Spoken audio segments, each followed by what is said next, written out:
Kweli kupata watoto mapacha ni mpango wa Mungu, lakini kila kitu kinatokea kwa kutokana na wewe kwa njia ambazo ulizofanya. Watoto wanapatikana kwa mipango ya Mungu, watoto mapacha, lakini kuna njia ambazo unatakiwa kufanya ili uweze kupata watoto mapacha. Hauwezi ukatafuta tu watoto mapacha hivyo hivyo upate watoto mapacha.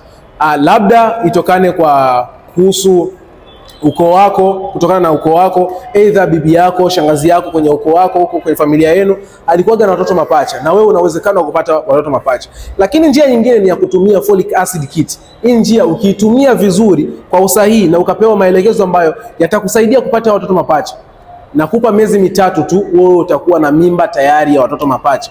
Nitafute sasa ili niweze kukupa mwongozo ambao tayari umewasaidia watu wengi na mpaka sasa hivi bado wanaendelea kupata watoto mapacha na wanafurahia maisha yao. Chukua namba kwenye bio, niandikie WhatsApp, nahitaji watoto mapacha. Moja kwa moja nitakupa mwongozo wa kupata watoto mapacha kwa urahisi zaidi bila kutumia gharama kubwa sana ambazo zitaweza zikagharimu mambo mengi sana. Lakini kitu kingine, endelea kushare na uweze kulike na ufollow account hii ili uendelee kujifunza zaidi katika video ambazo zinazokuja. Chao.